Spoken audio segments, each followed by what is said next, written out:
You think a badge makes you a god? You think you can look at a man, judge the color of his skin, and decide his fate?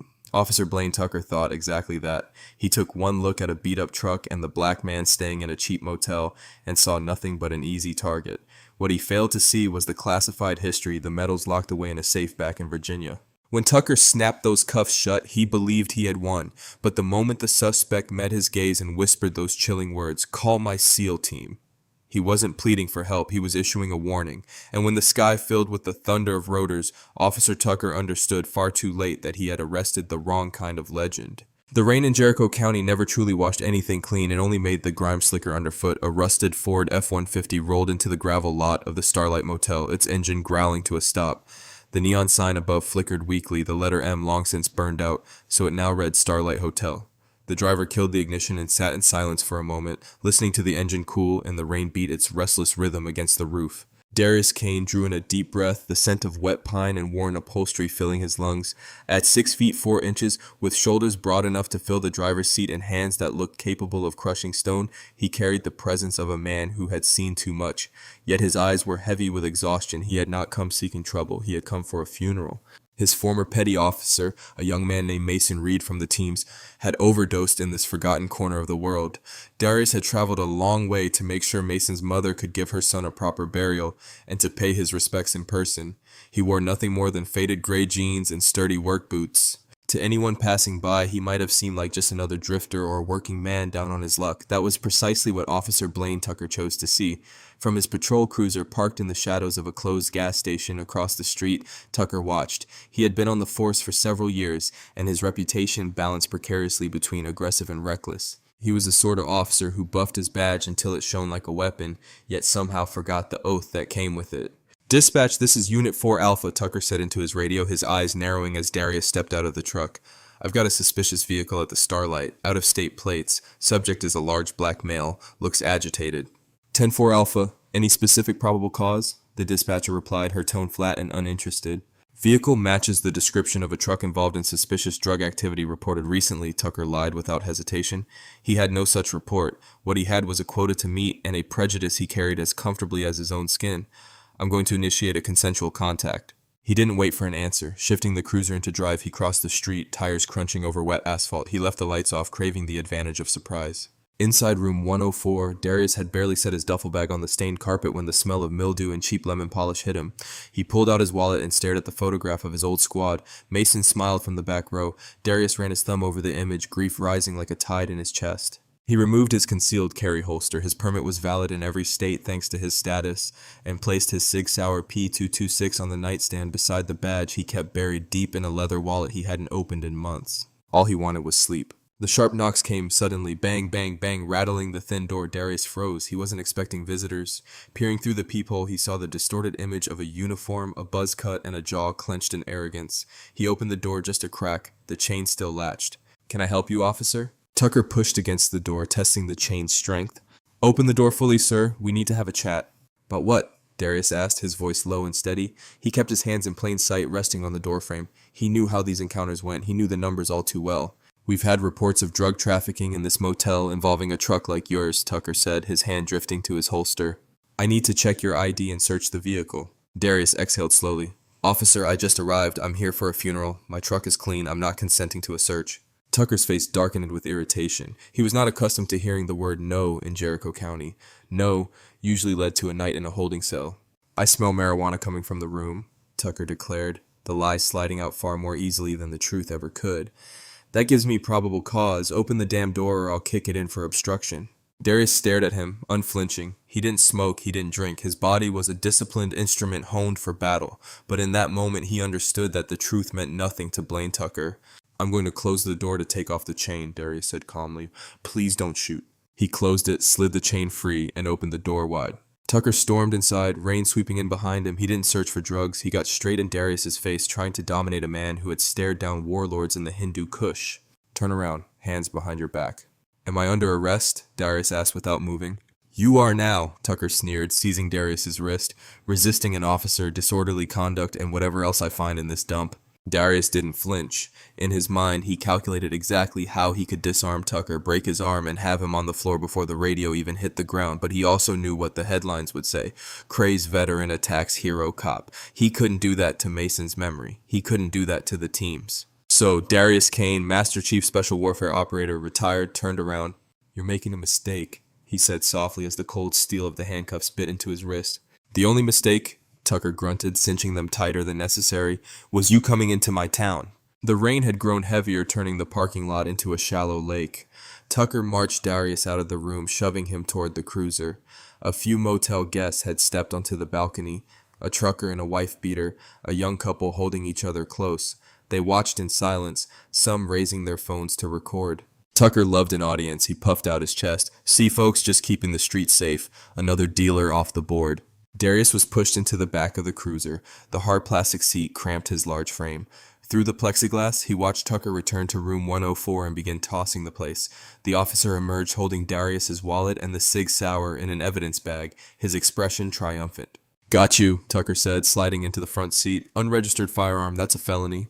"It's registered," Darius replied from the back, his voice eerily calm. "Check the wallet behind the driver's license." Tucker scoffed. He flipped the wallet open and glanced at the ID Darius Kane, address in Virginia Beach. He ignored the flap behind the license. He didn't care. He tossed the wallet onto the dashboard. "You're done, Kane. I'm taking you in. You'll be lucky if you see a judge anytime soon." Tucker started the car. "Officer," Darius said, "I have a right to a phone call." "You get a call when we get to the station," Tucker laughed. "No," Darius said. The tone of his voice had changed. It was no longer the voice of a suspect. It was the voice of command, cutting through the engine's hum and the sound of the rain.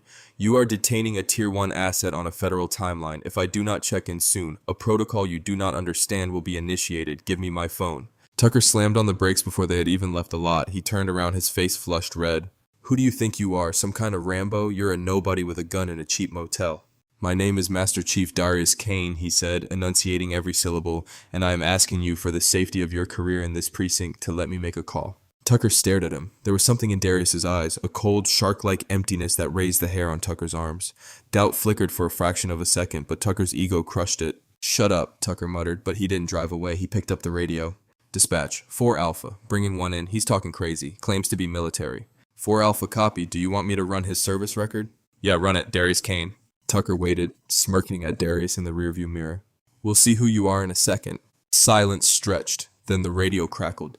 But the voice that came through was not the bored dispatcher. It was Sheriff Cole Ramsey, and he sounded breathless. 4 Alpha, this is Sheriff Ramsey. What is your location?" "I'm at the Starlight, Sheriff. Just wrapped up a..." "Listen to me very carefully." The sheriff's voice was tight, trembling. "Did you arrest a Darius Kane?" "Yes, sir. Caught him with a weapon and..." "Stop!" The sheriff screamed over the radio. "Do not move. Do not transport him. Unhandcuff him immediately." Tucker blinked, confused. "Sheriff, he's got a gun. He's agitated. I think he's high." "Tucker, I just got a call from the Pentagon. That man is not a suspect. He is..." "Tucker, just let him go. I'm on my way." Tucker looked back at Darius. The big man hadn't moved. He simply watched Tucker with that same terrifying patience. "Pentagon," Tucker whispered to himself. He looked at the wallet on the dashboard. His hand shaking slightly, he reached out and flipped the leather flap behind the license. A badge gleamed back at him. It wasn't a police badge. It was a heavy gold trident set against a dark blue background. Below it was a card that read, "Department of the Navy Special Warfare Development Group, Security Clearance Yankee White." Tucker's stomach dropped. "I told you," Darius said. "Now hand me my phone. I need to make a call." Pale as a sheet, Tucker reached back through the partition and handed the phone to Darius, his fingers trembling. Darius took it. He didn't call a lawyer. He didn't call the sheriff. He dialed a number from memory. It rang once. "Boss?"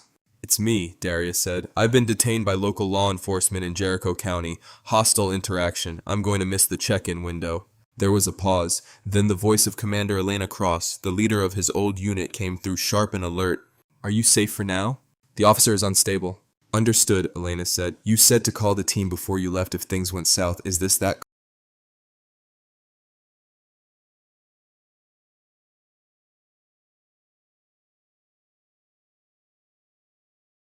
call?" Darius looked at Tucker, whose eyes were wide with panic in the front seat. "Yes," Darius said. "Call the team." Officer Blaine Tucker sat in the driver's seat of his cruiser, his hands gripping the steering wheel so tightly his knuckles had turned the color of old bone.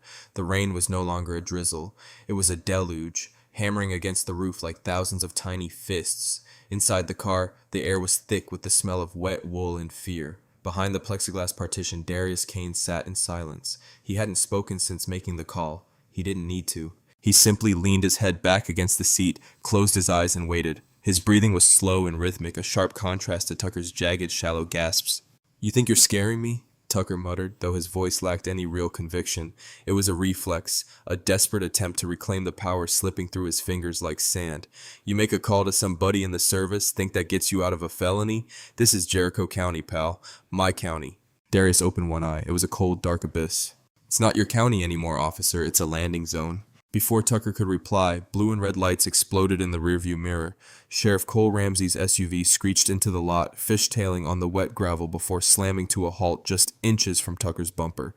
The sheriff burst out of his vehicle, ignoring the rain soaking his uniform. He was a heavy-set man in his 50s, usually composed, but tonight his face was pale, his eyes wide with a terror Tucker had never seen before. Ramsey didn't walk, he ran, slipping in the mud, banging his fist on Tucker's window. "Unlock it, Tucker, unlock the damn door." Tucker fumbled with the switch, the locks clicking open. Ramsey wrenched the door open and grabbed Tucker by the collar of his uniform. "What did you do?" Ramsey hissed, spit flying. "I told you to stand down. Did you process him? Did you put him in the system?" I was just taking him in," Tucker stammered, shrinking back. "Sheriff, he's got an unregistered weapon. He's resisting. He's got some fake badge in his wallet." "Fake?" Ramsey laughed, a manic, high-pitched sound. He let go of Tucker and looked at the back seat. He saw Darius Kane. He saw the handcuffs. Ramsey looked like he was about to be sick. "That's not a fake badge, you idiot," Ramsey whispered. "I just got off the phone with the Department of Defense. Do you know who that man is? That is Master Chief Darius Kane. He was part of the unit that took down the Jamal insurgent cell. He has a presidential unit citation. He's untouchable, Tucker, and you have him in cuffs like a common thief." Tucker looked back at Darius. The big man was watching them, his expression unreadable. "So what?" Tucker said, trying to find his bravado. "He broke the law in my town. Nobody is above the law." "You don't get it," Ramsey said, wiping rain from his face. "They aren't sending a lawyer, Blaine. They told me to clear the airspace. Do you know what that means?" Tucker frowned. "Airspace?" Then he heard it. It started as a low thrumming, a vibration that rattled the loose change in the cruiser's cup holder. It grew louder, a rhythmic thwop thwop that seemed to come from everywhere at once. The rain patterns on the windshield began to dance erratic and violent. Tucker looked up through the windshield. The night sky, previously a void of black clouds, was suddenly pierced by blinding white spotlights. 1, 2, 4. A massive downdraft hit the parking lot, flattening the grass and sending trash cans skittering across the pavement. The roar was deafening now, the scream of turbine engines drowning out the storm. "My God," Ramsey whispered. Two MH-60M Black Hawk helicopters, painted matte black with no reflective markings, hovered just 50 feet above the motel. The sheer power of the machines shook the ground. Ropes dropped from the side doors, uncoiling like snakes. "What is this?" Tucker screamed, covering his ears. "Call state troopers. Call backup." "Shut up," Ramsey yelled back. "Don't you dare touch that radio." Fast roping down with terrifying speed were figures clad in full tactical gear, multicam uniforms, quad-lens night vision goggles flipped up on their helmets, suppressed HK-416 rifles strapped to their chests. They didn't move like police. They moved like water, fluid, unstoppable, and perfectly synchronized. Within seconds, 12 operators hit the ground. They fanned out in a perfect perimeter, weapons raised but not pointed, securing the corners of the parking lot and isolating the two police vehicles. Tucker reached for his sidearm, a reflex born of pure panic. Crack! A laser sight, green and unblinking, appeared directly on Tucker's chest, then another on his forehead, then a third on his hand. "Hands!" a voice boomed over a loudspeaker from the lead helicopter. "Driver of the police cruiser, remove your hand from the weapon. Step out of the vehicle now." Tucker froze. He looked at the laser dots dancing on his uniform. He looked at the operators on the ground, faceless behind their gear, looking like reapers sent to collect a soul. "Do it, Blaine," Ramsey screamed. "Don't die for your ego." Tucker slowly, agonizingly lifted his hands. He opened the door with his elbow and stepped out into the rain. The wind from the rotors nearly knocked him over. A man walked through the perimeter of operators. He wasn't wearing a helmet. He wore a simple tactical cap and a headset. He had a beard graying at the tips and a scar running down his left cheek. This was Lieutenant Commander Gage Slate. He walked right past Tucker as if he didn't exist. He walked past the sheriff. He went straight to the rear passenger door of the cruiser and opened it. "Master Chief," Slate said, his voice calm amidst the chaos.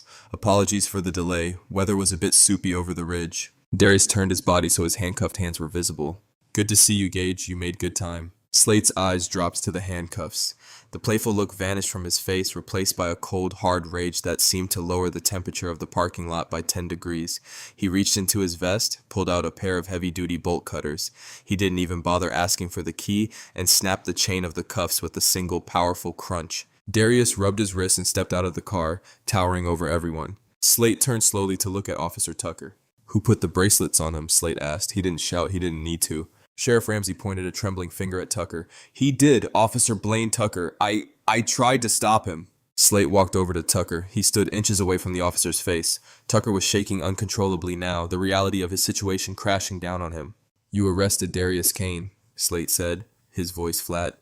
"Do you know who you're looking at? You're looking at the man who carried 3 of my guys out of a burning building in Fallujah while taking fire. You're looking at a man who has saved more American lives in a week than you will meet in your entire lifetime." I suspected drugs," Tucker squeaked. "Probable cause?" "Drugs?" Slate laughed, a harsh bark. "We just ran a spectral analysis on your cruiser and the suspect vehicle from the air. The only narcotics trace in this immediate vicinity is coming from your trunk. Officer, want to explain that?" Tucker's knees buckled. The parking lot of the Starlight Motel had transformed into a forward operating base. The Black Hawks had set down in the adjacent field, their rotors slowly spinning down. The motel guests were watching from their windows, phones recording everything. This was going viral before the morning sun would even rise. Darius Kane stood by the hood of his truck, holding a bottle of water one of the operators had given him. He watched as Officer Tucker was systematically dismantled, not physically but existentially. Sheriff Ramsey was on the phone, likely with the governor, judging by the amount of "yes, sir" and "I understand, sir" coming from his mouth. But the real nightmare for Tucker was just arriving.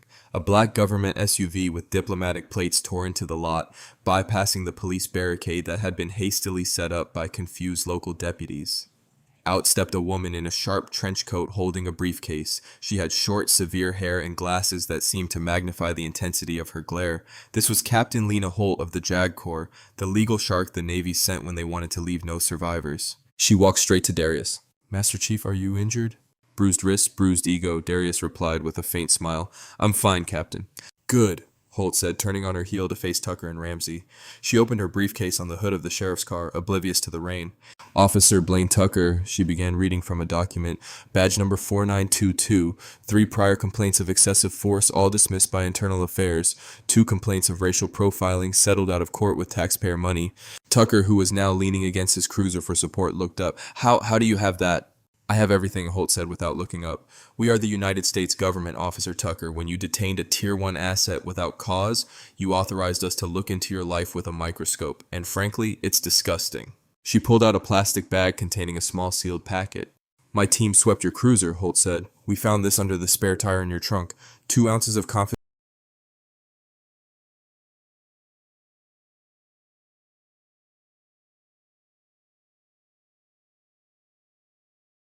methamphetamine that was never logged into evidence. You were planning to plant this, weren't you? Or maybe sell it." Tucker's face went gray. That's not mine. I found it earlier. I was going to log it." "The timestamps on your dash cam, which we have already remotely downloaded, show you confiscated this previously," Holt said. "Possession of a controlled substance, intent to distribute, official misconduct, kidnapping, assault on a federal agent." She looked at the sheriff. "Sheriff Ramsey, arrest your deputy immediately. If you don't, I will have the MPs do it, and they are far less gentle." Sheriff Ramsey didn't hesitate. He pulled his own handcuffs from his belt, the same cuffs Tucker had used on so many innocent people, and walked over to his deputy. "Turn around, Blaine," Ramsey said, his voice heavy with disappointment and fear. "Cole, come on," Tucker pleaded, tears mixing with the rain on his face. "It's me. We play poker on Fridays. Don't do this." "You did this," Ramsey said, snapping the cuffs on. "You targeted the wrong man. You brought the wrath of God down on my department." As Tucker was shoved into the back of the sheriff's SUV, Darius walked over. The operators parted to let him through. Darius leaned down to the window, looking at Tucker through the glass. Tucker looked back, broken.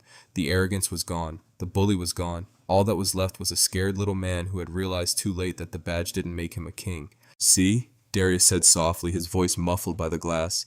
"I was here for a funeral. I just wanted to pay my respects." Darius stood up and tapped the roof of the car. "Take him away." But the night wasn't over. As the sheriff's car pulled away, another vehicle arrived. It was a news van from the state capitol, then another. The story was out. "Navy SEAL hero arrested by corrupt cop." The headlines were already being written. Captain Lena Holt walked up to Darius.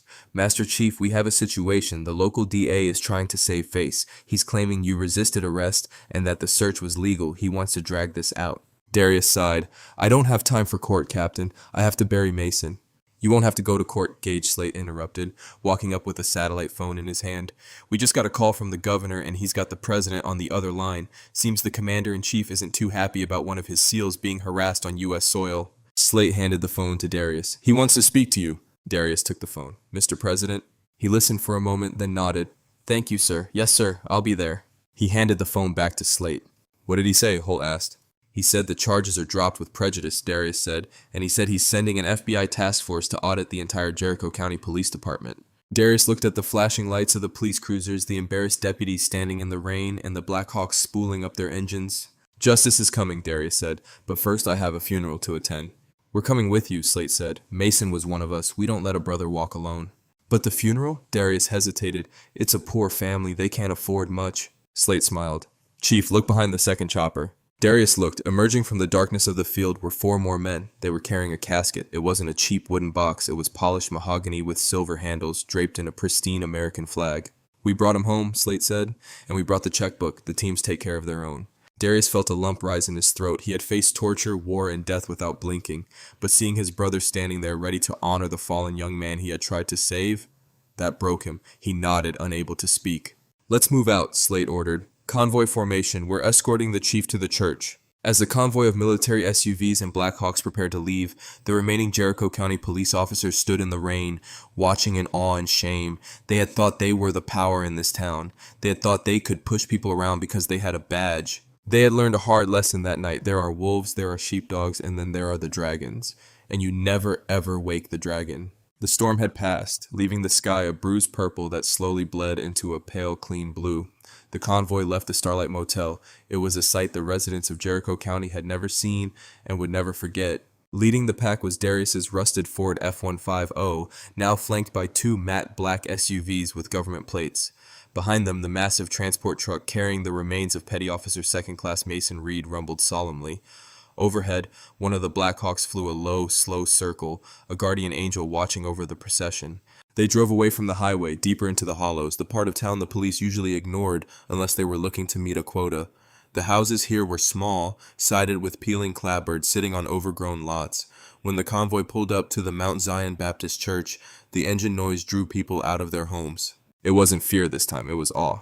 The church was a modest structure, its white paint graying with age, the steeple slightly listing to the left, but the grounds were swept clean. Standing on the front steps was Lila Reed, Mason's mother. She wore a black dress that had seen too many funerals, her hands clutching a damp handkerchief. Darius stepped out of his truck. He had changed. Gone was the gray hoodie. He now wore his dress blues, the fabric crisp, his chest heavy with ribbons, the silver star, the bronze star with V device, the purple heart. The gold trident shone like a beacon above his left pocket. He walked up the path, the gravel crunching under his polished shoes. Commander Gage Slate and 6 other operators, also in dress blues, fell in behind him. They moved with a synchronized grace that made the local deputies watching from a distance look like children playing dress-up. Darius stopped in front of Lila. He towered over her, but he bowed his head low. Mrs. Reed, Darius said, his voice thick with emotion. I am Master Chief Darius Kane. I was Mason's team leader. Lila looked up at him, her eyes swimming with tears. He spoke of you. He called you Big Brother. He said you saved him more times than he could count. He saved me, ma'am, Darius corrected gently. He was the best of us. Darius signaled to the team. The operators moved to the transport truck. With practiced reverence, they lifted the mahogany casket draped in the American flag. The silence in the churchyard was absolute. Even the birds seemed to pause. They carried Mason inside. The service was not the quick, lonely affair Lila had feared she would have to arrange with her meager savings. It was a warrior's send-off. The church filled to capacity, not just with family, but with the SEALs, the JAG officers, and the FBI agents who had arrived that morning. The back pews were filled with locals who had heard the rumors. The Navy is here, they arrested Tucker, they're cleaning house. During the eulogy, Darius took the pulpit. He gripped the wood, his knuckles white. Mason Reed didn't die of an overdose, Darius announced. The murmurs in the crowd ceased instantly. The coroner's report, which we had an independent federal examiner review, confirms it. There were no recreational drugs in his system. There was a lethal dose of fentanyl administered forcibly. He didn't slip. He was murdered. A gasp tore through the room. Lila let out a sob. He was murdered. Darius continued, his eyes scanning the room, landing on the few local deputies standing nervously by the door.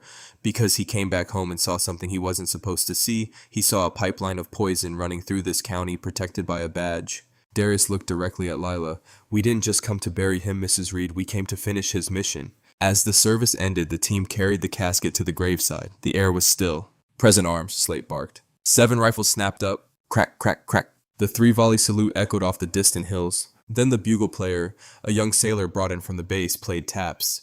The haunting notes drifted over the wet grass, heavy with sorrow. Darius accepted the folded flag from the chaplain. He knelt on one knee in the mud, ruining his dress trousers, and held the triangle of blue and stars out to Lila. "On behalf of the President of the United States Navy, and a grateful nation," Darius recited, his voice cracking on the last word, "please accept this flag as a symbol of our appreciation for your son's honorable and faithful service." Lila took the flag, pressing it to her chest. Darius then did something not in the manual. He reached into his pocket and pulled out his own trident pin, the one he had worn on his first deployment. He pressed it into her hand. "He earned this," Darius whispered. As the team walked back to the vehicles, Captain Lena Holt approached Darius. Her face was grim. "You were right about the toxicology," she said quietly, "and we found the link. The fentanyl that killed Mason has the same chemical signature as the batch we found in Officer Tucker's trunk." Darius stopped. He looked back at the fresh grave. "Tucker didn't just profile me," Darius said, the realization turning his blood to ice. "He recognized my truck. He knew Mason drove a Ford like that. He thought I was Mason coming back or a friend coming to ask questions. He was trying to clean up a loose end." Holt nodded. "Instead, he tugged on a thread that's going to unravel the whole state." Darius opened his truck door. "Get the indictment ready, Captain. I want to look him in the eye when you read it." In the days that followed, the federal courthouse in the state capitol stood as a fortress of glass and steel, a stark contrast to the rotting wood of the Starlight Motel. The air conditioning hummed, filtering out the heat, but inside courtroom 4B, the atmosphere was suffocating. The United States versus Blaine Tucker. The charges had grown far more serious. It was no longer just unlawful arrest or possession. The indictment list was terrifying: deprivation of rights under color of law resulting in death, conspiracy to distribute controlled substances, obstruction of justice, first-degree murder.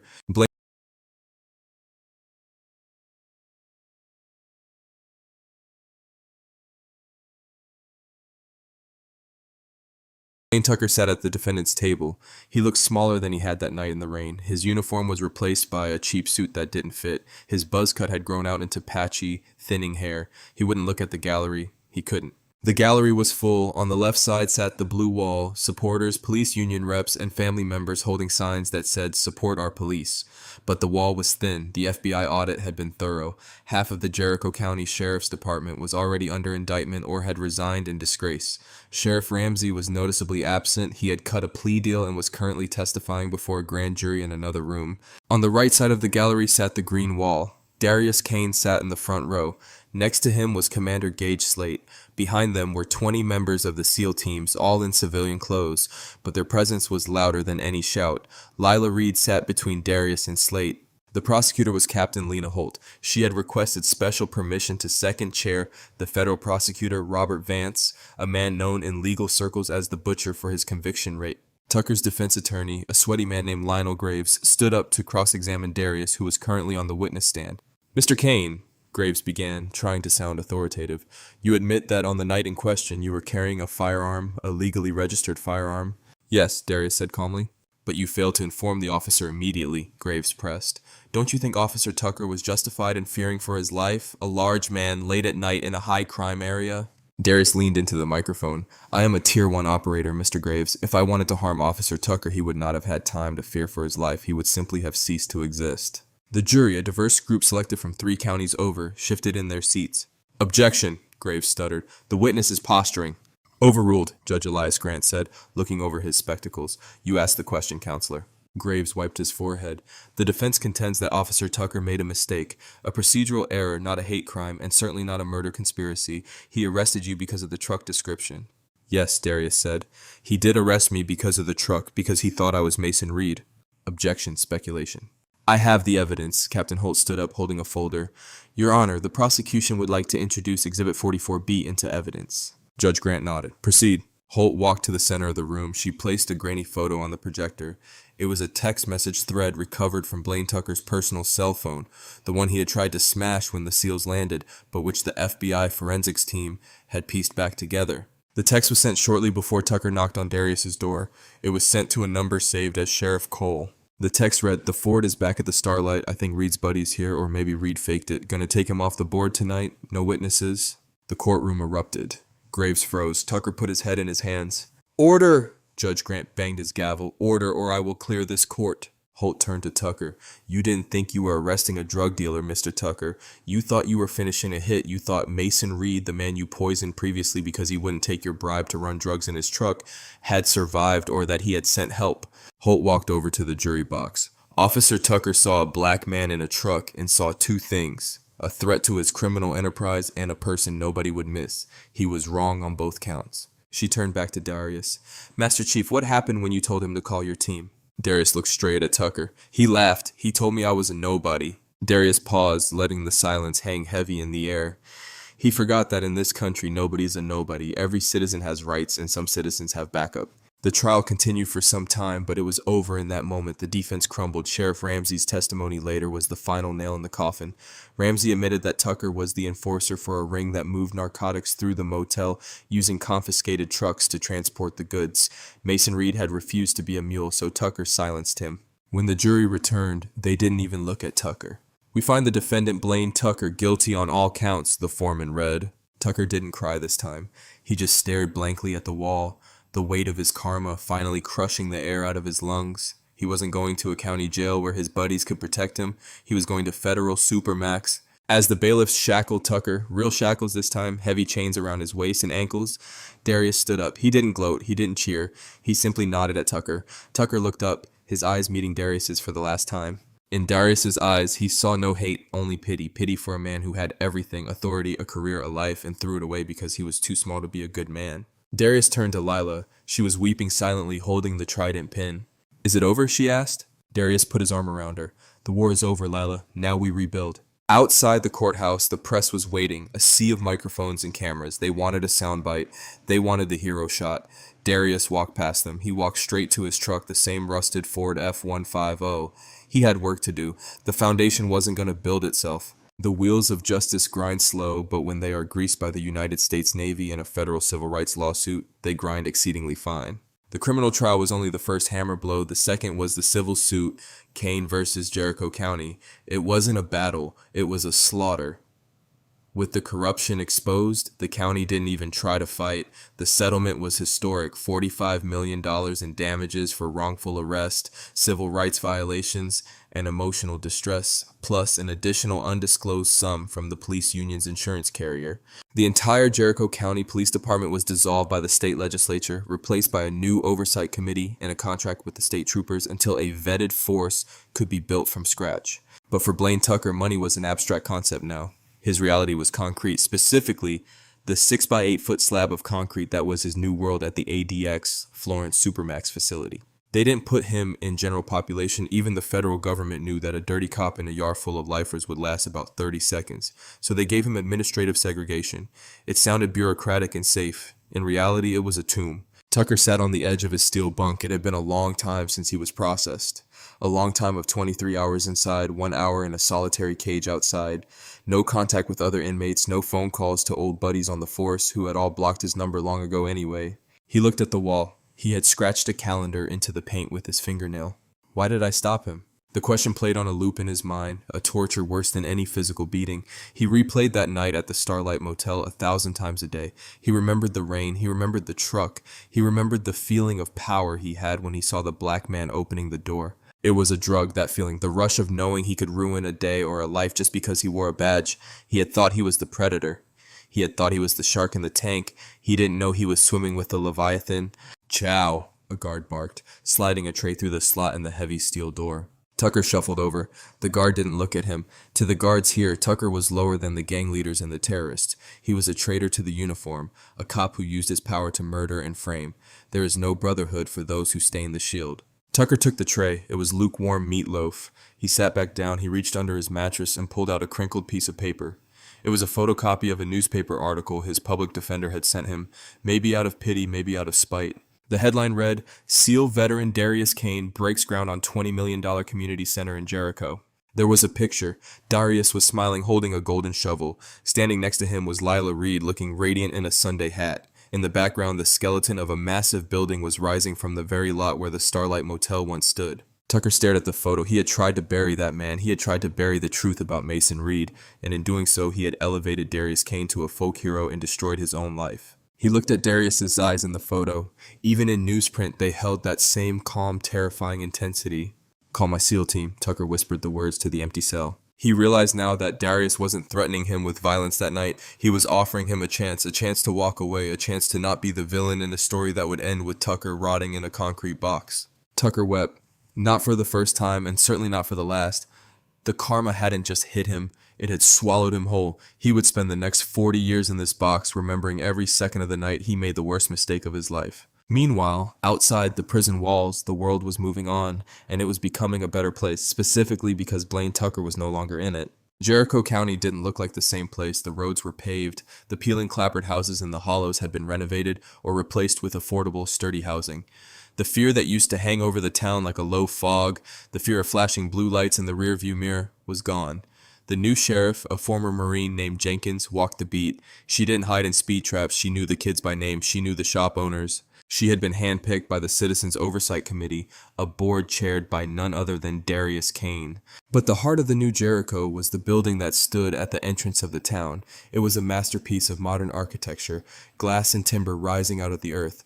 Above the grand entrance, etched in steel, were the words, "The Mason Reed Veteran and Community Center." It was opening day. The parking lot was full, not with police cruisers and news vans this time, but with families. Kids were running on the new soccer fields. Veterans from 3 different wars sat on the benches by the reflection pool, swapping stories. In the center of the atrium, a massive crowd had gathered. Darius Kane stood at the podium. He was older now, the gray in his beard more pronounced. But he looked lighter. The burden of anger he had carried for so long had been transmuted into bricks, mortar, and hope.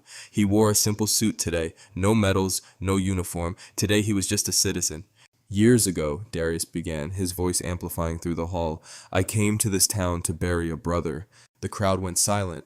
Lila, sitting in the front row, nodded. She was the director of outreach for the center now. She had turned her grief into a crusade to save at-risk youth. I came here expecting to find darkness, Darius continued. And I did. I found a darkness that hides behind authority, a darkness that judges a man by his skin or his zip code. I was arrested a few hundred yards from where I'm standing. I was cuffed. I was told I was nobody. Darius looked out at the crowd. He saw faces of all colors. He saw the new deputies standing respectfully at the back. But darkness cannot drive out darkness, Darius said, quoting Dr. King. Only light can do that, and that night when I made a call, I didn't call for a rescue, I called for the light. A low rumble started overhead. Every head in the atrium turned upward toward the glass skylight. Hovering perfectly still above the building was a single MH-60M Blackhawk. It wasn't threatening this time, it was a salute. The side door of the atrium opened and they walked in. The team. Commander Gage Slate, now a civilian with a limp but the same steely eyes, Sniper Ghost Ramirez, Medic Doc Reyes, the men who had fast roped into the rain that night. They weren't wearing tactical gear, they were wearing suits. They walked through the crowd, shaking hands, high-fiving kids. Slate walked up to the podium and shook Darius's hand. You built a hell of a thing, Chief, Slate said, leaning into the mic. Mason would have loved it. He does love it, Darius said, looking at the large portrait of Mason Reed hanging above the reception desk. He's watching. Darius turned back to the crowd. This center is for everyone, he said. It has a legal clinic to fight for those who can't fight for themselves. It has a gym to build strong bodies. It has a library to build strong minds. But most importantly, it has a code. Darius pointed to the plaque on the wall. The code 1, protect the weak. 2, stand for truth. 3, never leave a brother behind.